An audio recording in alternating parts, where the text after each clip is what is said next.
Hi, my name is Rebecca Jimenez, and I'm a school social worker for SMUSD. Hi, I'm Samantha Damanhori, also a school social worker in our district. We are going to discuss discipline and how to handle challenging behaviors.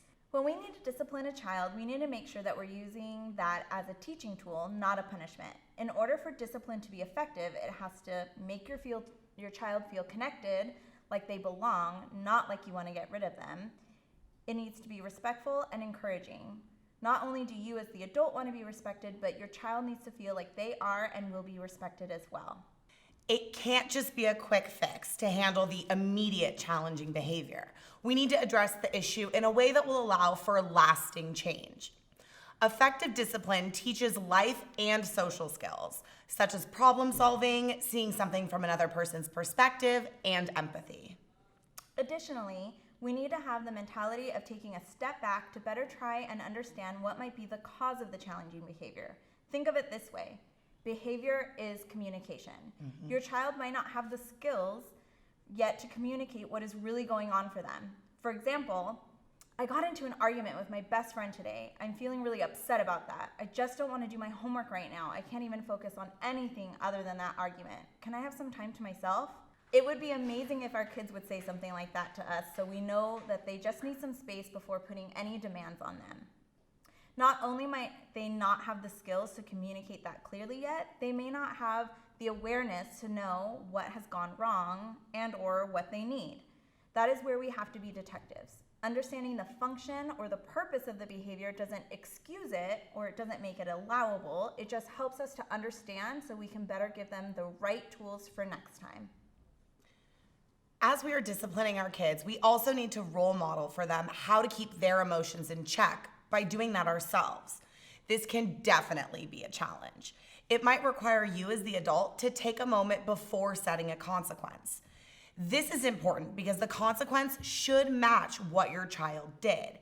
It shouldn't be too big or too small, and with as much as possible, it should make sense with what they did wrong.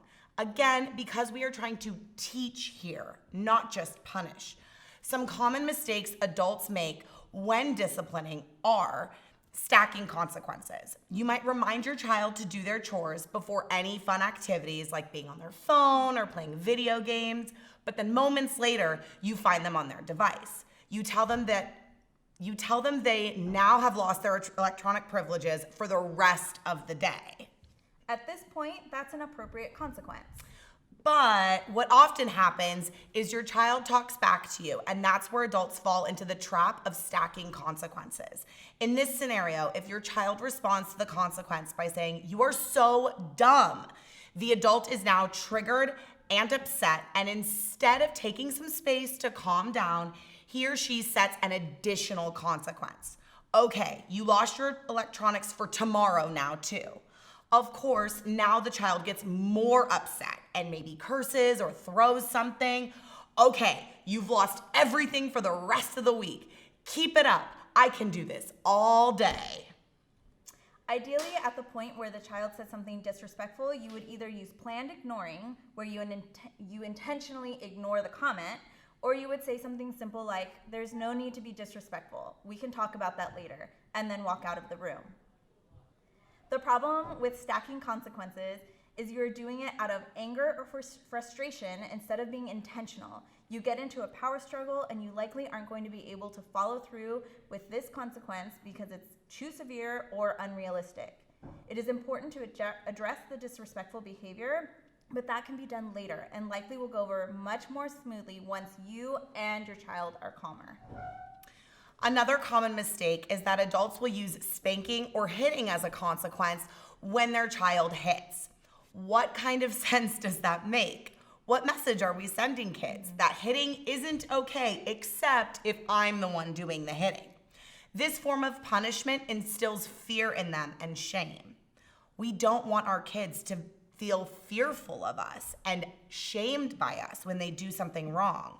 They're going to make mistakes. We need them to feel like we want them to do better and that we have confidence in them that they can. Additionally, research shows that using physical and verbal punishment does more harm than good to a child's development. It often increases aggressive behavior and doesn't actually address the issue that you want to correct for the long term.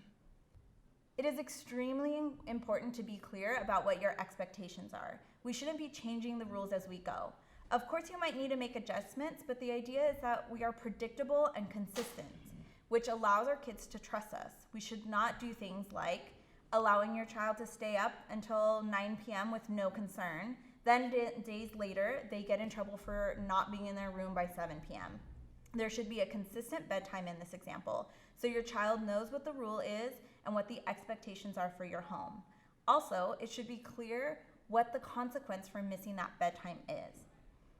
It is also important to have your child participate in the discussion of what expectations make sense for your home and what reasonable consequences or rewards should be. They don't get to make the decision on their own. You're inviting their input. You will experience fewer power struggles when your child has had the opportunity to give their perspective. Some families do this by having family meetings and possibly posting some of the main family rules in a central place in the home, such as the kitchen. Some examples of appropriate consequences for younger children are if they don't do their chores, then the consequence would be doing one extra chore the next day. If they were playing with electronics or toys when it was not time, then they would lose computer or TV time for that evening or the rest of the day. If they don't go to school, then they don't get to use electronics or participate in fun activities or outings during the school day. Some examples for older children are if they're using electronics in a disrespectful way, such as being on an inappropriate website or participating in unkind behavior toward others, then they would lose access to electronics for a few days. If they miss their curfew, then an appropriate consequence would be that you reduce their curfew for the next few days over the week. So for example, if they were late by 30 minutes, then they have to be home 30 minutes early, maybe for a whole week, than what their normal curfew time would be. On that same note, follow through is key here. If a consequence is warranted, do what you said you were going to do. Same with if a reward was earned. When there are clear expectations and set consequences, you eliminate the need to nag or lecture. Give 2 to 3 reminders or prompts for your child to do the expected behavior, and then follow through with what you said you would do if the challenging behavior happened. Actions speak louder than words. A few final notes. Separate your child's behavior from who they are. They may make bad choices sometimes, but they themselves are not bad. Also, instead of telling them what not to do, tell them what you want them to do. For example, instead of saying, "Don't yell while I'm on the phone," because your child might comply by not yelling anymore, but they might start to hum or sing. Instead, say, "While I'm on the phone, I need you to be very quiet." We hope you found this helpful. Changing your approach to discipline will initially feel very time-consuming and exhausting, but if you stick with it and remain consistent, it will definitely be worth the investment.